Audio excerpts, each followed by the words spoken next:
विद्यार्थी 8 साल पूर्ण होने जा रहे हैं। दूसरा कार्यकाल में ये तीसरा साल पूर्ण हुआ है। इस समय पर इस प्रेस कॉन्फ्रेंस में विराजमान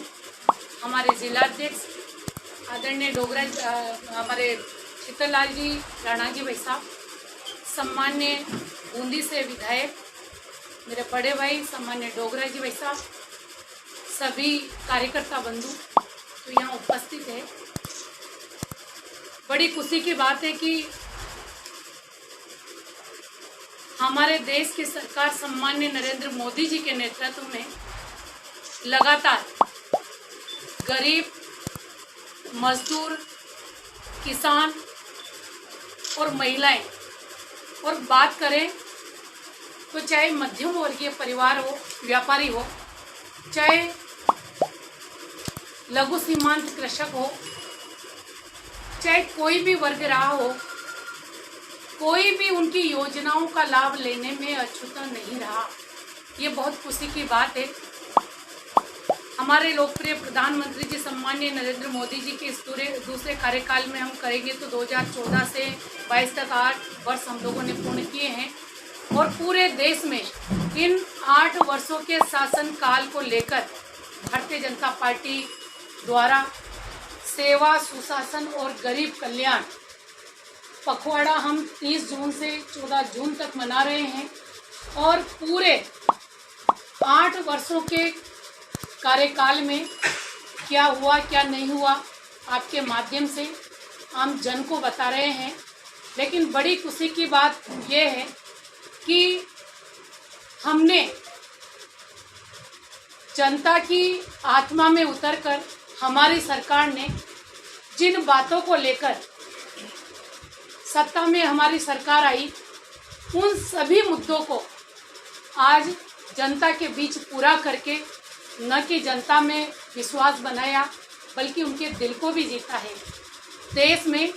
ऐसे अनेकों कार्य हुए हैं, चाहे हम राम मंदिर की बात करें, चाहे हम कश्मीर के मुद्दे की बात करें,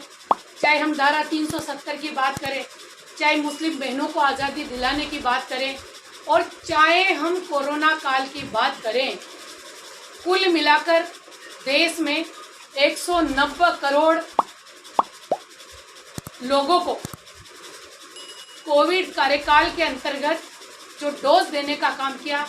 वो भी हमारी मोदी सरकार का एक सराहनीय कदम था। मैं आज के दिन कहूँगी कि सत्ताएं आती है जाती है, लेकिन सत्ता किस और जनता को विश्वास में लेकर काम कर रही है, ये बहुत मायना रखता है। मैं कहूँगी कि प्रेस कॉन्फ्रेंस हम लोगों ने रखी है और हमारी सरकार की अनेकों ऐसी नीतियां हैं जिनको अगर एक एक को हम आपको बताएंगे तो सवेरे से शाम हो जाए, लेकिन वो हमारी जो सरकार की योजनाएं हैं वो पूरी होने वाली नहीं है। हम बात करें कोरोना काल में देश की जनता जो वास्तव में हमारे गरीब लोग थे, वो किस तरह से, मैं कहूँगी कि चाहे हम अनाज की बात करें,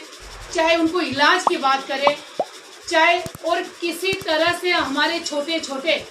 जो फुटपाथ पर बैठने वाले हमारे बंधु थे, उनको रिलीफ प्रदान करने की बात करें, आदरणीय मोदी जी ने ऐसे समय में देश के 80 करोड़ जनता को सीधा सीधा लाभ देना और आत्मनिर्भर भारत योजना के निमित्त 20,000 करोड़ रुपए की राशि देकर इस देश की जनता को एक मजबूता स्तर पर लाने का काम उन्होंने किया है, इसमें कोई दोहराई नहीं है। हम बात करें जल मिशन योजना की, तो क्या हमने कभी सोचा था कि जो मोदी जी की सरकार, जिसने दिल्ली के लाल किले से 15 अगस्त को यह आह्वान किया कि मैं घर घर शौचालय बनाऊंगा, उस समय हमारे भी मन में विचार आया था कि हमारे देश के प्रधानमंत्री जी ने हैं और किस तरह से एक स्वच्छता की बात दिल्ली के लाल किले से अपने उद्बोधन में बोल रहे हैं, लेकिन किस तरह से उन्होंने देश के बारे में सोचा। उनकी जो सोच थी वो यही सोच थी कि हम देश को स्वच्छ बनाकर स्वच्छता में आगे लाने का काम करेंगे। और हम सब जानते हैं कि देश स्वच्छ बनेगा तो स्वस्थ रहेगा, और स्वस्थ रहेगा तो निश्चित तौर पर चाहे किसी भी श्रेणी की हम बात करें, हर योजना को सफल क्रियान्वित करने में हम आगे रहेंगे, इसमें कोई दोहराई नहीं है। आज महिलाओं का स्वाभिमान जगह है, आज किसानों का स्वाभिमान जगह है। हम पीएम किसान निधि योजना की बात करेंगे तो आपने परसों ही देखा होगा, 3 दिन पहले ही आपने देखा होगा, देश के प्रधानमंत्री जी ने शिमला के रीच से जो उद्बोधन दिया और जिस तरह से उन्होंने डायरेक्ट किसानों के खाते में एक बहुत बड़ी राशि ट्रांसफर करी। 10,000 करोड़ से अधिक की राशि किसान सम्मान निधि योजना के तहत 21,000 करोड़ रुपए की अगली किस्त जो वो भी जारी होने वाली है। इतनी राशि को एक साथ ट्रांसफर करना, मुझे लगता है ये सरकार किसानों के प्रति जवाबदेही सरकार है। निश्चित तौर पर किसानों का भला करने का काम हमारी सरकार कर रही है। हम भारतवासियों को सामर्थ्य के साथ आगे कोई भी लक्ष्य मुझे लगता है असंभव नहीं है, ऐसा देश के प्रधानमंत्री जी का कहना है। आज भारत दुनिया की सबसे तेजी से बढ़ती हुई अर्थव्यवस्थाओं में से भारत एक बना है। मुझे लगता है कितना मैं कहूँगी कितना पेन लेकर देश के प्रधानमंत्री जी ने काम किया होगा, तब जाकर हम इस स्थिति में देश को लाकर खड़ा कर पाए हैं। मैं कहूँगी कि देश के प्रधानमंत्री जी का एक इस तरह से बयान देना कि मेरा भारत 130 करोड़ देशवासियों के कल्याण के प्रति समर्पित है। उनका ये कहना कि हमारी सरकार 8 साल पूरे होने पर उन्होंने जो दोहराया कि मेरा जीवन पूरी तरह से हमेशा गरीब के लिए और गरीब व्यक्ति के सम्मान, सुरक्षा और समृद्धि के लिए पूरी तरह से समर्पित रहेगा। निश्चित तौर पर ऐसा किसी देश के प्रधानमंत्री के मुंह से निकले, मुझे लगता है हम भारतवासियों के लिए बड़े सौभाग्य का विषय है। और मैं कहूँगी कि हम सब धन्य हैं जिन्हें देश को एक ऐसा प्रधानमंत्री मिला जो गरीब की चिंता करता है, किसान की चिंता करता है और महिलाओं की चिंता करता है। मैं आज ही के दिन कहूँगी कि किसानों को चिंता मुक्त करने के लिए हमारी मोदी सरकार ने 2015-16 से लेकर अगर हम आज तक की बात करेंगे तो 63.96 लाख हेक्टेयर भूमि में उचित सिंचाई की व्यवस्था करना और साथ ही साथ 57.5 लाख किसानों को लाभान्वित करना। मुझे लगता है देश में चाहे देश आज़ाद हुआ हो तब से लेकर हम बात करेंगे तो किसी की भी सरकार रही हो, मैं कोई कांग्रेस बीजेपी की बात यहाँ नहीं करना चाहूँगी, लेकिन सरकार जब कांग्रेस की सरकार रही वो इस चीज़ के आंकड़े पेश करे और हमारी सरकार जो रही 2015-16 से अब तक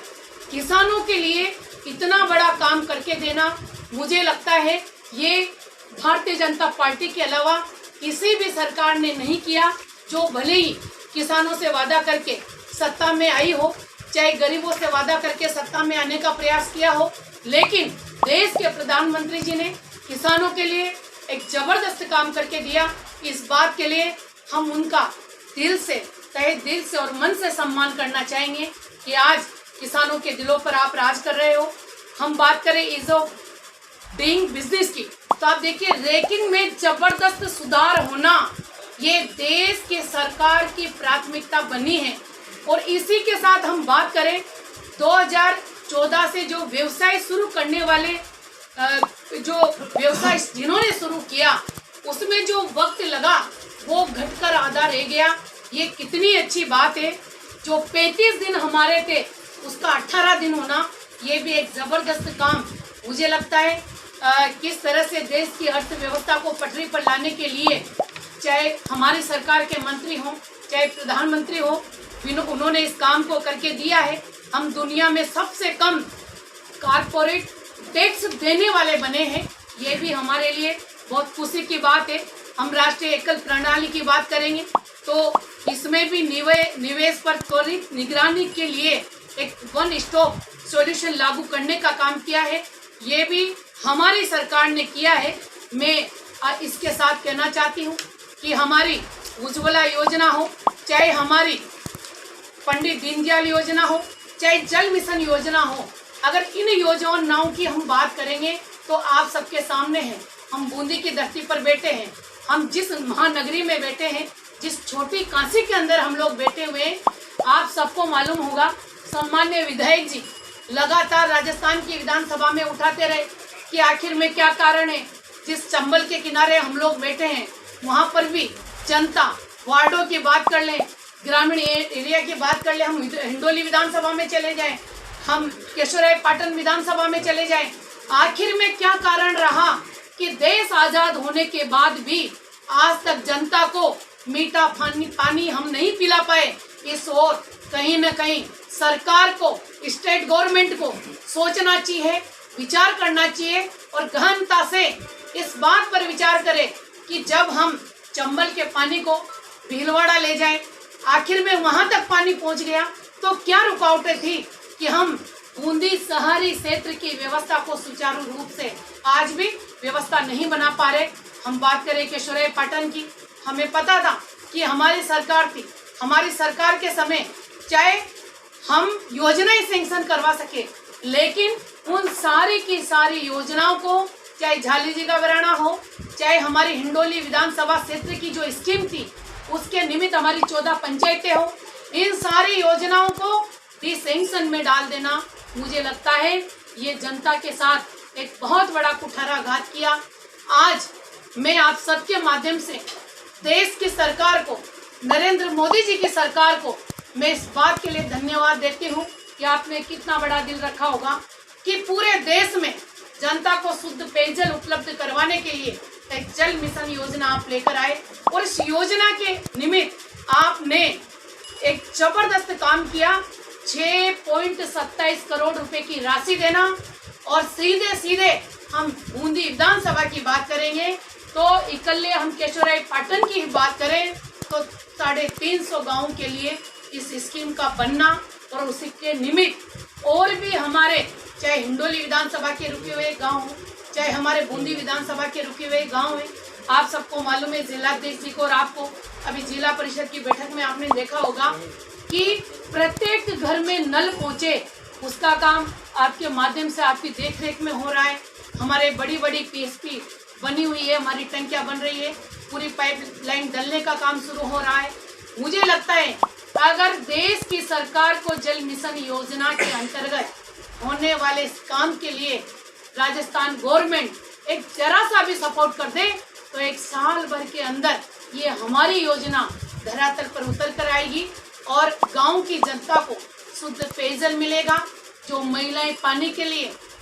इधर उधर हैंडपंपों पे भटकती है उनको रिलीफ मिलेगा। ये मेरा आपके माध्यम से कहना है। सबसे बड़ी बात है कि इस गांव के गरीब को कितना बड़ा सम्मान मिला होगा। अगर किसी को हम मान सकते हैं कि अगर रहने के लिए एक कच्ची झोपड़ी हो, हर बार बारिश में उसे इतनी परेशानियों का देखना, देश के प्रधानमंत्री ने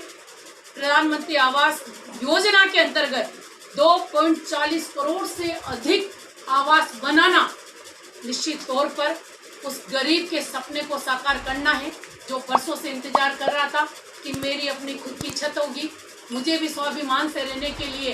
कहीं न कहीं जीवन में समय मेरा आएगा। लेकिन देश के प्रधानमंत्री जी ने ये काम करके दिया। मैं आज के दिन कहना चाहूँगी कि हमारी दीनदयाल उपाध्याय ग्राम ज्योति जीवन योजना आप देखें, 19,000 दूरस्थ जो हमारे गांव थे, जो वास्तव में कभी सपना भी नहीं देख सकते थे कि हम कभी हमारे गांव ढाणी के अंदर बिजली आएगी, वहां पर बिजली पहुंचाना मुझे लगता है एक बहुत कठिन काम था। उस काम को भी हमारी सरकार ने मैं कहूँगी कि पूरा करके दिया है। ये दर्शन न्यूज, जो है आपका अपना विश्वास।